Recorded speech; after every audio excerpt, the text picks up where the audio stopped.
The primary challenge in the North during the civil rights movement was de facto segregation, a form of segregation that exists due to societal norms and practices rather than explicit laws.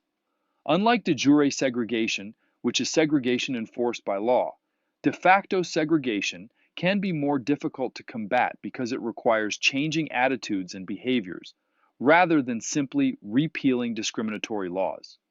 De facto segregation became increasingly prevalent as African Americans migrated to northern cities following World War II, seeking economic opportunities and fleeing Jim Crow laws in the South. However, many white residents moved to suburban areas, leading to the concentration of African Americans in urban centers.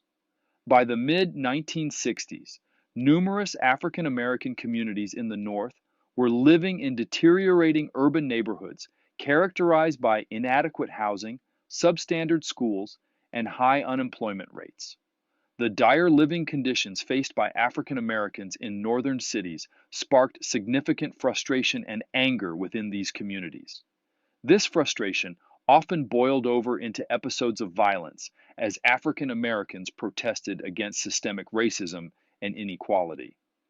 These outbreaks of violence were symptomatic of the deep seated grievances resulting from decades of discrimination and neglect in urban areas.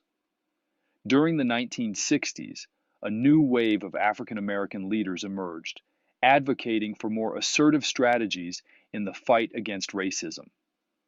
One prominent leader was Malcolm X, who espoused the teachings of Elijah Muhammad, the leader of the Nation of Islam, also known as the Black Muslims. Malcolm asserted that white oppression was to blame for the hardships faced by African Americans and encouraged them to defend themselves against attacks.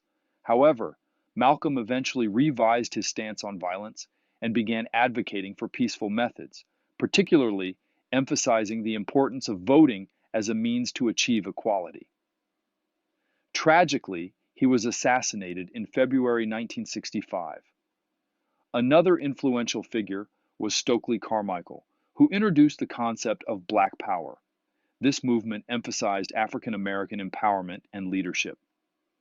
In 1966, some African Americans formed the Black Panthers, a political party aimed at combating police brutality. While advocating for violent resistance against whites, the Black Panthers instilled fear in many whites and moderate African Americans. In April 1968, tragedy struck when a gunman fatally shot Martin Luther King Jr. in Memphis, Tennessee. Despite calls for peace from numerous leaders, the shock and anger stemming from King's assassination ignited riots among many African Americans across the nation, resulting in widespread violence in various cities. Just a few months later, in June of the same year, another leader fell victim to senseless violence. Senator Robert Kennedy, a staunch advocate for civil rights, was assassinated by a man named Sirhan Sirhan, a Jordanian immigrant. It's believed that Sirhan was motivated by anger towards Kennedy's support for Israel.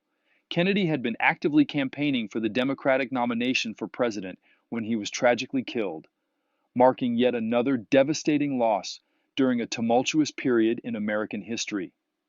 After assuming office, President Johnson established the Kerner Commission to investigate the root causes of urban violence.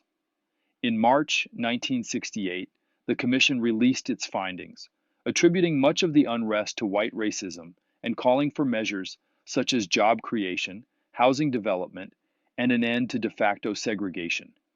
However, the Johnson administration failed to fully implement many of the commission's recommendations due to opposition from white communities.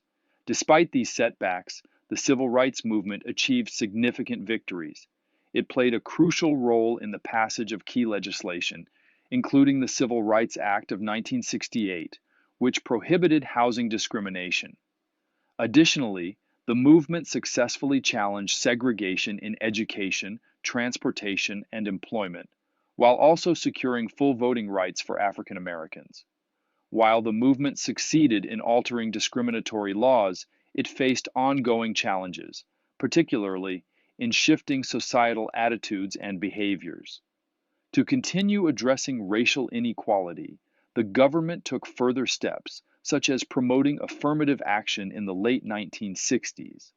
Affirmative action initiatives aim to provide opportunities for minorities by implementing special measures to hire or enroll them in various sectors.